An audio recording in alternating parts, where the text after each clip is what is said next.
For the last time in 2024, the Carolina Hurricanes played their game, did get a point, but unfortunately did not get the second one as they drop it in a shootout once again to the Columbus Blue Jackets. But you know what? All things considered, a point is a point.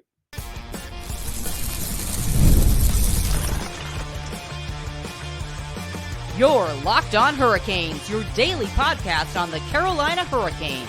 Part of the Locked On Podcast Network, your team every day.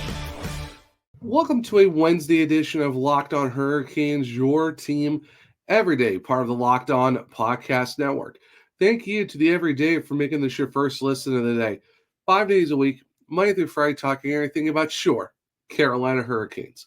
I'm your host, Zach Martin. I'm the credentialed Carolina Hurricanes beat writer over at the Hockey Writers. I'm also the co-host of the Surgecast, which is a weekly Carolina Hurricanes podcast, along with all my duties here at Locked On Hurricanes. Happy New Year, everyone. Welcome to the first episode of 2025, as it is Wednesday, January 1st, and it's, I haven't seen you guys since last year. Sorry, I had to kind of do that. But yes, so this episode, going to recap the Hurricanes' last game of 2024 as they lose for the second time this season in the shootout to the Columbus Blue Jackets, somehow in Columbus once again for the second time. Also going to talk about Jack Roslovic and the season that he's been having so far for the Carolina Hurricanes, which for me is an underrated signing. And then we get to listen to Rod Brind'Amour's postgame press conference. Now, jumping into the game, it was definitely one of those ones where it was just weird, quirky, a perfect way to end 2024, honestly, in terms of just hockey, but also for the Carolina Hurricanes, because of the fact that you look at how the game went, it was pretty much even for a good part of it, in terms of the shots on goal, the Hurricanes, did basically out you. The Jackets, for the most part, are tied with them. First period 15-10, second saw 10-8, third period saw 7-7, and then overtime saw 3-3 with the Hurricanes out shooting the Jackets 35-28. And the way the goals were scored in this one definitely gave the air of, this is going to be like I said, for the preview, possibly a gong show, because somehow that always happens in a Hurricanes-Jackets game. Ever since that New Year's Day comeback a few years back where Jalen Sheffield scored the game winner, and what it was just an absolute weird game. I think every game since then has just been something weird happens for whatever reason. I don't know why. It just does.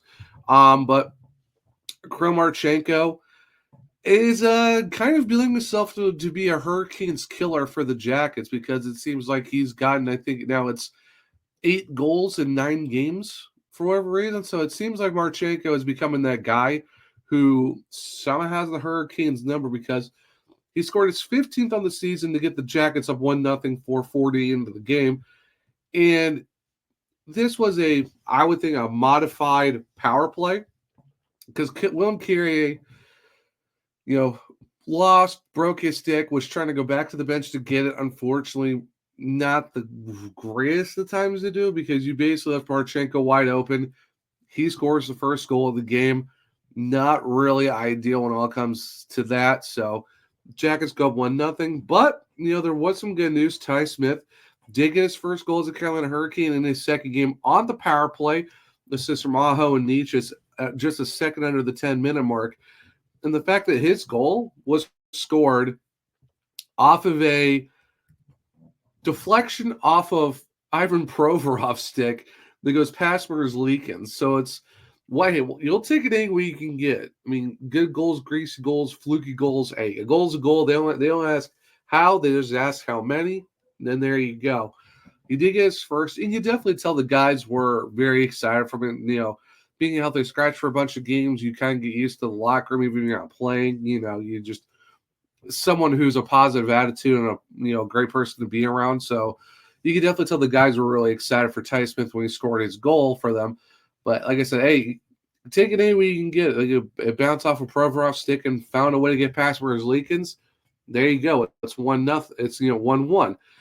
And then unfortunately, not that long after, just within the span of 6 minutes, the Blue Jackets went up once again, and this time it was Kirill Marchenko once again, and another one of those things where it's, unfortunately was able to find a way to, get himself open in an opportunity to where it was mainly just, it was a whole weird situation because it's a goal that it's the unfortunate circumstances. We're not talking like it's not even the circumstances. It's the series of unfortunate events, and we're not talking about Lemony Snicket's version of it. It is a weird play where Brent Burns just kind of tries to play some defense, was on the back of one of the players, and then unfortunately just runs into Pierre Gachekov, knocked him down. Kirill Marchenko picks the puck near the sidewall and basically just threw it on the net, and it goes into the goal. Nothing Pierre Gachekov could do. I mean, when you get knocked overboard one of your defensemen and you have zero time to react, Marchenko just threw the puck on the net, and you're probably talking about one of the easiest goals you could probably make on a goalie who's not even ready. So you're talking a modified power play with Carey losing a stick. So now you're down a guy on a 5-on-5. That leads to a goal.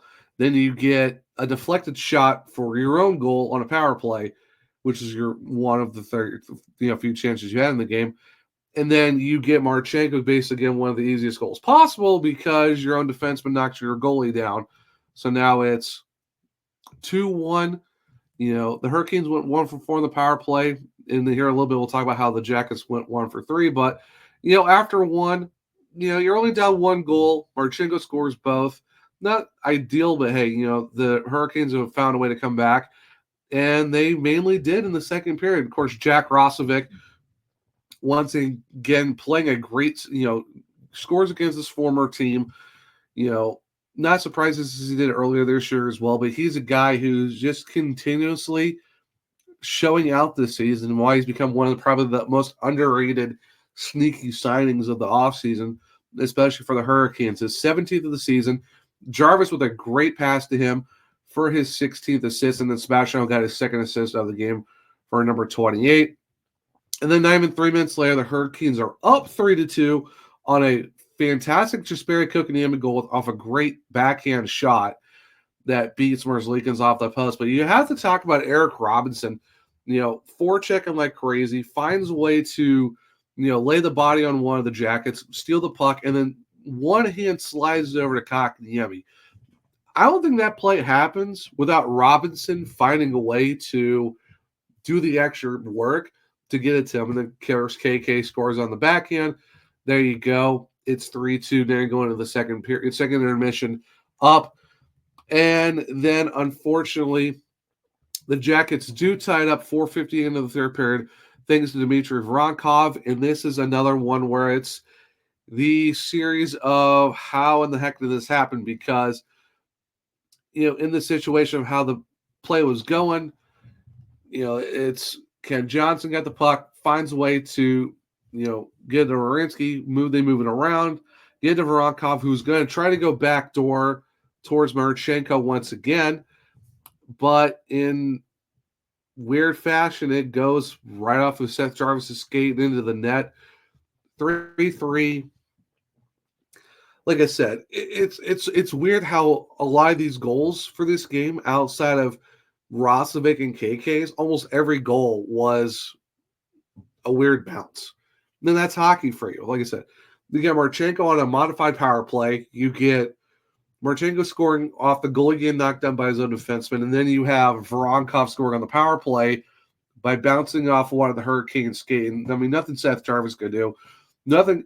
Honestly, Kochetkov, you cannot even put any of these goals on him in this game, honestly.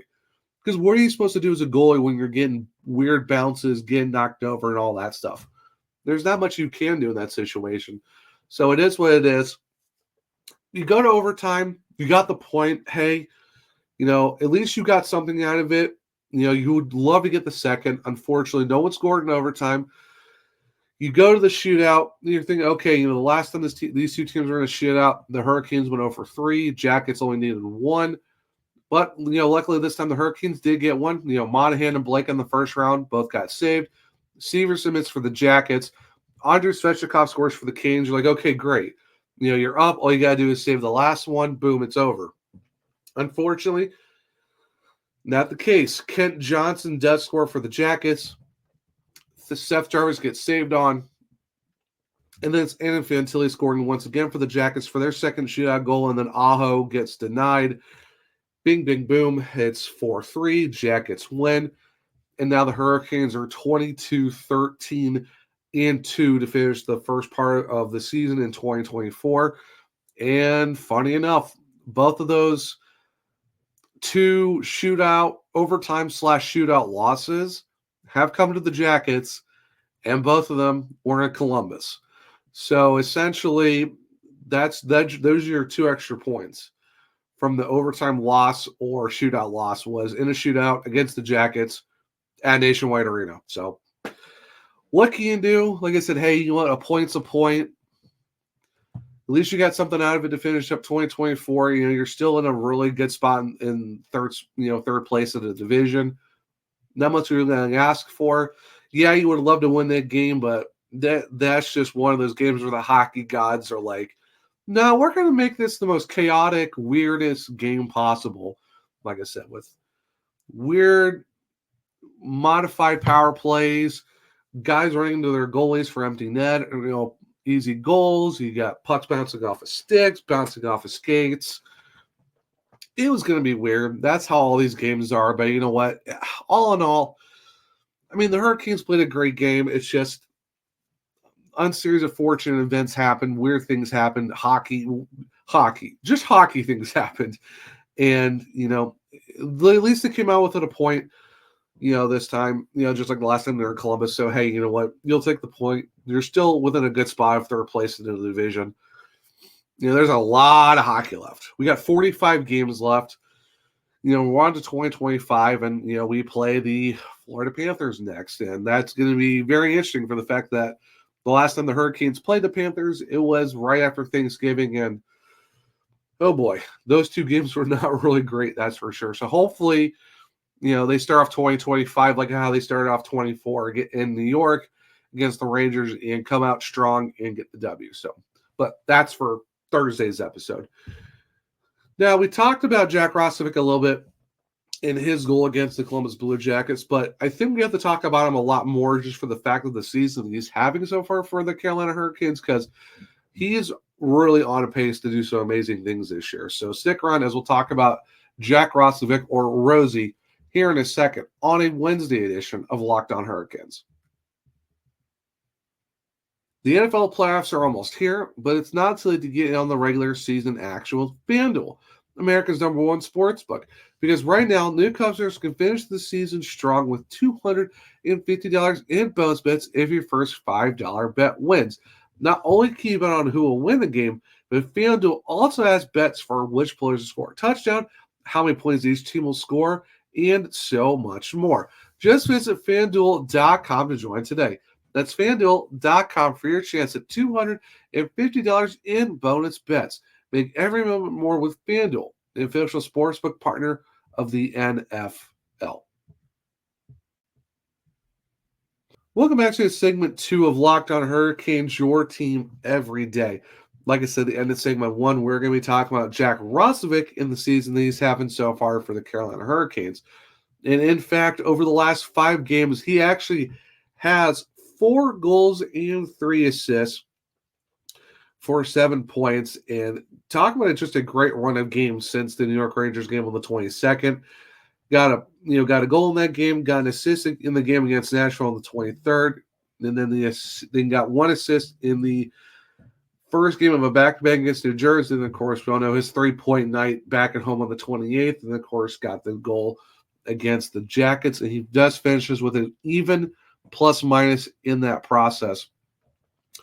And for the fact, too, is he's doing this with not really eclipsing over 17 minutes of ice time, because the game against the New York Rangers played 12 minutes, then played 16 minutes against Nashville, and the first game against New Jersey, then 15-26 at home for the last home game of 2024 in that 3-point performance.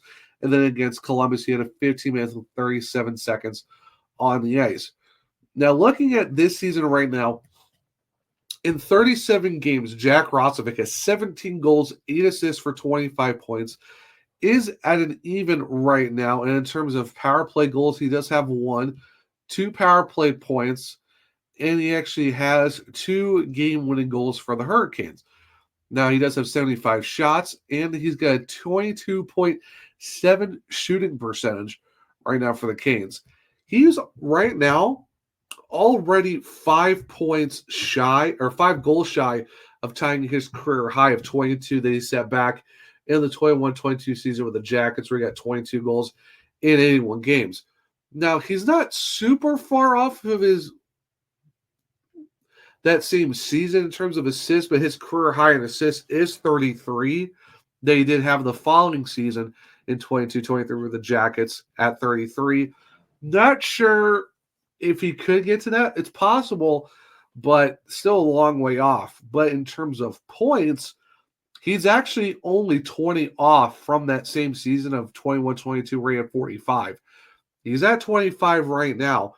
So if you extrapolate his 17 goals over an 82-game season, he's actually currently on pace for 36, which would basically obliterate his whole number of 22 by 14 more. And then in terms of his points, he's actually currently on pace for 55. So while his career best is 45, getting 55 is still really good for the fact that you're talking about a guy who, you've seen some glimpses of really good play from him, but I don't think everyone really saw him being a 50-point guy because he's never really touched 50 yet. Of course, like I said, his career best is 45. But the season that he's having, it goes to show, and I wrote an article about this on the Hockey Writers, so make sure to go check it out, about Jack Roslovic, and it's the fact that he's fit the system so well for the Hurricanes because they brought him in as a possible right shot center because that's what they were looking for when Don Waddell was still the general manager before he left to go to Columbus. And they've mainly used him for the wing pretty much all season outside of that game where they lost Jack Drury and they kind of had to start throwing in guys at the center position. But they've had Roslovic mainly being on the right wing or sometimes left wing too, but he's played a lot of time on the first line, played some time on the second. We've seen him on the fourth line at some points. Basically, he's played everywhere for the Hurricanes, but he's really thrived on that top line with Aho and all those guys. And that's why you see Sebastian Aho assuming more assists this year because him and then Jarvis or him and Svechnikov, kind of helped setting up Roslovic. And just for the fact that we're looking at a guy who's already on pace for possibly a career season in terms of goals and points already is great to see in the fact that he's being able to do this on a 1-year contract, making $2.8 million. On socials, I said, okay, so when are we going to talk about 3x3 for Roslovic? Mainly did that, as like, I would love if we could keep him longer for $3 million. But as he's playing right now, I could kind of see that being closer to like a $5.5 million contract, just because you're looking at a guy who's, like I said, on pace for 36. I don't know if he's going to eclipse 40. It's possible if he keeps his pace up where he might get 40 goals. But if he gets to where his projected pace right now of 36 is, it'd be hard pressed to keep him at 3. Like I said, I wouldn't be surprised if that number goes to 5. Now, if Roslovic really loves Carolina and wants to give the team more flexibility, then yeah, you could see maybe 3.5. But I think with the fact of the cap possibly going up another, I think from reports I've heard, it's possibly going to like 92 to 93 million next season. So you're seeing somewhat of a decent bump once again in the cap space. So you could see where Roslovic might go for a 5. Now, would it be a 3x5? Would it be a 4x5? Who really knows? I wouldn't mind a 3x5 just for the fact that you're not really stuck super long term. You want to see what a 3-year deal looks like, and at 5 is not terrible, especially with the cap going up and the fact of the season that he's having with the Canes right now. I really wouldn't be surprised if a 3x5 could be what we're looking at instead of like a 3x3. Now they could make it work to where maybe it's a 3x4 or a 4x4. Who really knows? But overall, just the fact that Jack Roslovic has become a very sneaky, underrated signing for the Canes this year. When I know a lot of people, when that deal came to fruition, people are kind of like, "Why Roslovic?" Because they're like, "Yeah, he showed some glimpses, but does it warrant a $2.8 million deal? Why would the Canes bring him in?" And I mentioned it before. When they signed him, it's the fact that you got a guy who always has good speed. It's a very underrated speed that he has. And you saw what he did with the Rangers in Game 6. He put up 3 apples against the Hurricanes that saw them get eliminated in the 24 playoffs. So the Hurricanes know what they were getting in this guy for the fact of how efficient he was for the Rangers. And now you come over to the Canes, and now he's exploding for which was we're looking at it as a career season. I don't know if he's going to touch his assist total of 33, but already being 5 away from just tying and then 6 away from breaking his now current 22 mark, which is his new career high. Of course, he's only 20 from tying, 21 to beating his point total. That's really huge in the fact, like I said, he's on pace for 36 goals and 55 points. If you're the Hurricanes, you'll take that because you're wondering where your depth scoring was going to come from. And I know he's on the top 6 is that really considered depth scoring. But if you're looking at the tiers of guys, when you look at the lineup, you're not thinking of, Jack Roslovic being up in the upper echelons of a Seth Jarvis, Andrei Svechnikov, Martin Necas, Sebastian Aho, guys are like, who are supposed to be scoring a bunch of goals. No one's thinking, okay, Jack Roslovic is going to be leading the Hurricanes with 17 goals. But he is, and that's great. That's why I say you're getting some underrated performances from guys that you didn't really think coming into the season could have a career year like this.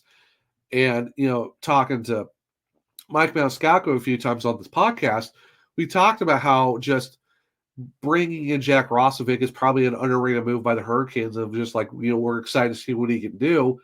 And he's been doing that and so much more, and that's what you love to see. And you were hoping that he would play well. He is playing well, and now you're looking at a guy who's right now 3 goals ahead in terms of the goal race for the Hurricanes, and is someone who's getting a lot of momentum in the fan base, and everyone really likes this guy. And the fact that while he does share the nickname of Rosie with Chad the Rose, it goes to show that if you're nicknamed Rosie, people in Carolina are going to like you, and it's you're putting up performances like that. You'd love to see it. So. I'm hoping we can see this pace somewhat keep going. If he gets up to 30, that'd be great. If he gets to 36, then hey, you know what? You will gladly take that. And however the Hurricanes want to try to keep him next offseason, that would be fantastic as well. Like I said, I kind of was mainly joking about going for a 3x3 because I know that with a guy scoring over 30 goals, you're not going to keep him for that much money. If it's a 3x4 or a 4x4, you'll gladly take that for the Carolina Hurricanes. If it does go up to 5, okay, I mean, that's not terrible either because at least the cap is going up and you're giving money to a guy who is definitely deserving of it. Plus, you have a lot of contracts coming off the books, but that's a way later offseason type episode. But, you love to see it from Jack Roslovic. He's playing some great hockey, and you'd love to see it from him. So hopefully he keeps it up, and, excited to see what 2025 holds for him as he's having a great season so far with the Canes. Now, we are going to hear from Rod Brind'Amour in his last post-game press conference of 2024. We're going to get his thoughts overall from that weird game against the Columbus Blue Jackets. So stick around as we'll do that here in a second on a Wednesday edition of Locked On Hurricanes. I love going to live events, whether it's sports, music, theaters, or comedy. One of my favorite memories was attending a concert last year. The energy and excitement were unforgettable. Now, Gametime has made it even easier to get tickets for your favorite events with their new feature, Gametime Picks.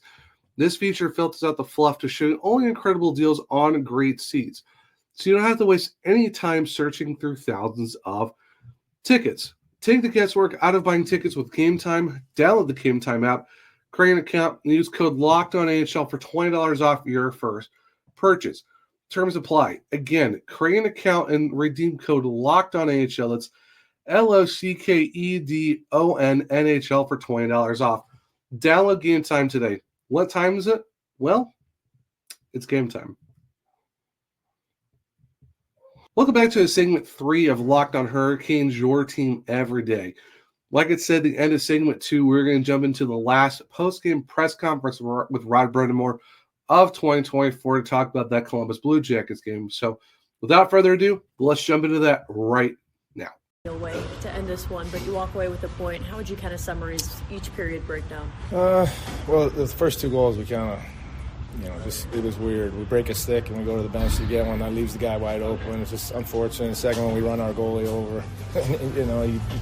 So you give him 2 goals essentially. And that's tough to make up. And we came back and had a lead, and then take a bad penalty, and then another bank one off our foot. Like, it's just some weird goals tonight that cost us. I know from a positive standpoint, Jack Roslovic now with 3 goals in the last 2 games. What have you seen from that line? Yeah, well, they've been fairly dynamic, and we need them on the score sheet. So that was a real nice goal. Obviously, the talent there was there on that one.